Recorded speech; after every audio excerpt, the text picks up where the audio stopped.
Bonsoir, nous sommes heureux de vous présenter la première édition de la Gazette numérique du PEV, Paul-Émile Victor. Yo, hello les amis, nous allons vous présenter le sommaire. Dans un premier temps, nous allons vous parler des coulisses du collège, le SELF, puis de l'incroyable interview de Paul-Émile Victor, suivi des moments forts du collège et les actions menées par la CALI. Allez, c'est parti! Envoyez le reportage, c'est parti.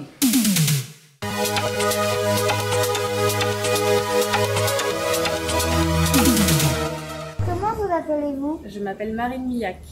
Depuis combien de temps êtes-vous au collège? Je suis au collège de Branle depuis décembre 2019. Quel est votre parcours?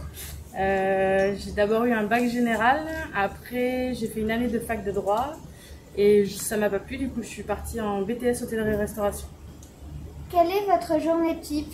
On arrive avec ma collègue à 6 h du matin, on sort tout ce qu'on a besoin pour faire le repas de la journée, on commence la préparation, à 8 h on fait une petite pause café, jusqu'à 11 h on finit de préparer, à 11 h on va manger, 11 h 30 les premiers services, les élèves du premier service arrivent, et après on enchaîne à midi jusqu'à 13 h 30 le service, et on débauche à 15 h. Combien de repas faites-vous par semaine? On fait 500 repas jour x 4, donc 2000 plus 250 le mercredi. Faites-vous des repas à thème? Oui, j'essaye d'en mettre tous les mois au menu, au moins tous les mois, voire tous les 2 mois. Comment sont gérés les déchets du SELF? Pour les déchets alimentaires, on a des poubelles particulières qui sont jetées à l'extérieur du SELF, qui sont collectées. Et ensuite, on a les poubelles en bas pour nous, les cuisines en carton, et les déchets ménagers normaux. Quelle est votre implication dans le projet du frigo collectif? Alors moi j'étais en congé maternité quand tout s'est mis en place, mais je suis totalement à fond dedans, je fais au mieux. Avec les collègues on s'investit beaucoup et ça marche bien et on est très contents. Avez-vous d'autres choses à rajouter? Non. Merci d'avoir répondu à nos questions. Merci à vous. Au revoir.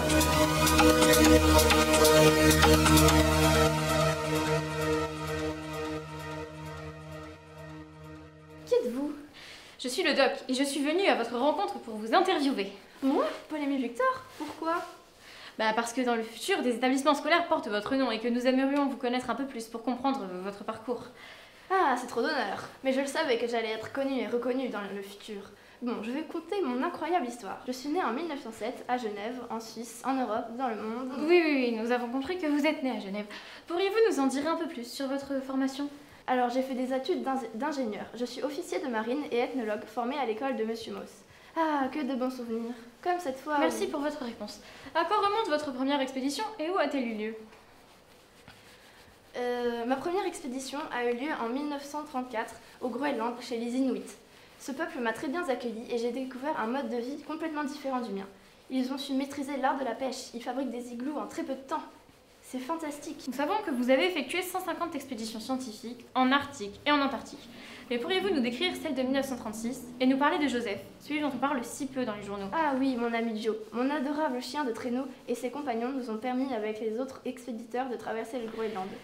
Ah, le mystère de Joseph est résolu. Avez-vous d'autres choses à rajouter? Ici, en tout cas, ça manque de verdure.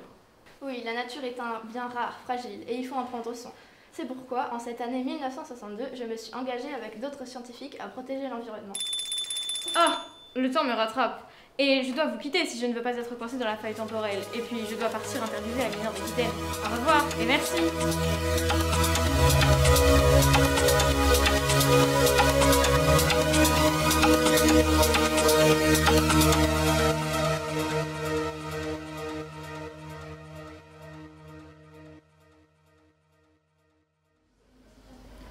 Que fais-tu de ton temps libre? En général, soit sur les écrans ou je rejoins des amis pour me promener ou des choses comme ça. Je lis, soit je joue aux jeux vidéo.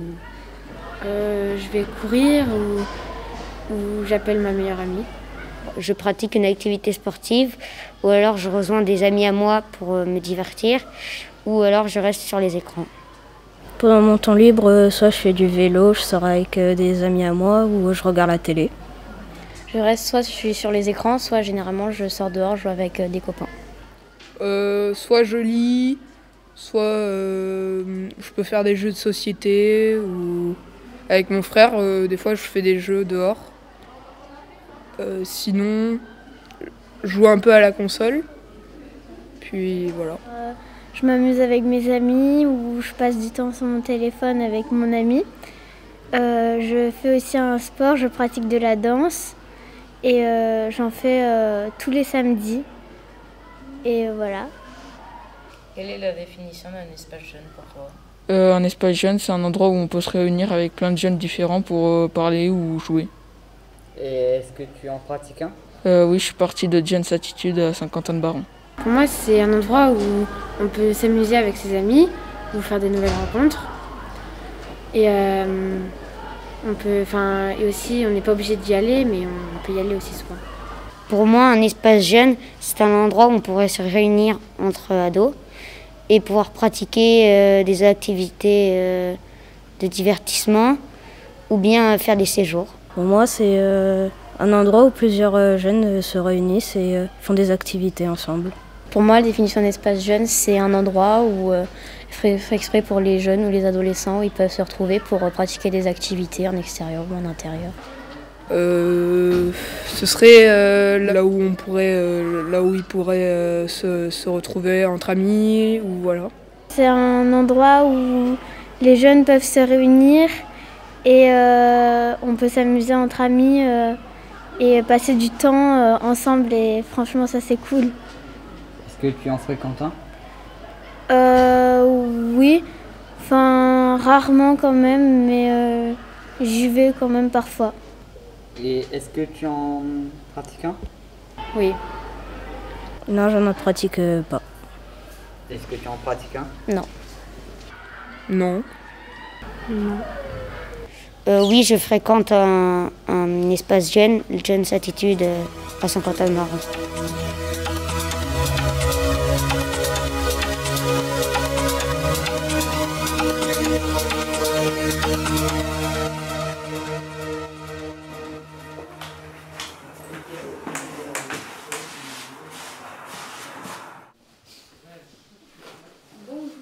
Bonjour, nous sommes les journalistes du PEV TV. Et nous venons pour vous interviewer. Que faites-vous pendant votre temps libre? Je dessine le mercredi après-midi où je marche.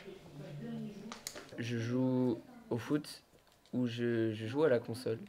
Je joue à la console, au foot, je fais mes devoirs. Je fais de la capoeira le mercredi à la salle des fêtes à Ison. En gros, la capoeira, c'est comme un art martial caché par de la danse et c'était utilisé par les esclaves pendant la traite négrière. Quelle est la définition d'un espace jeune pour vous?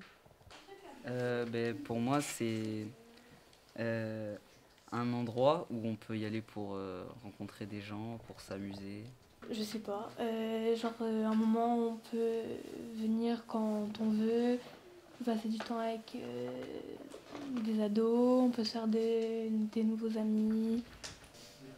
Un espace jeune est un endroit où on peut faire des activités avec d'autres adolescents ou enfants. C'est un endroit où il y a un regroupement de plusieurs jeunes de notre âge, ou plus ou moins, dans lequel on peut faire des activités avec ces personnes-là. Depuis combien de temps fréquentez-vous cet espace jeune? Alors pour moi, l'espace jeune, je le fréquente depuis 1 an. Et moi, je suis à l'espace jeune depuis environ 3 ans. Depuis 3 ans, je crois. Ouais, depuis la 6e. Donc ouais, ça doit faire 3 ans. Merci, au revoir. Au revoir. Viens, on se fait un baby. Ouais, vas-y, carrément.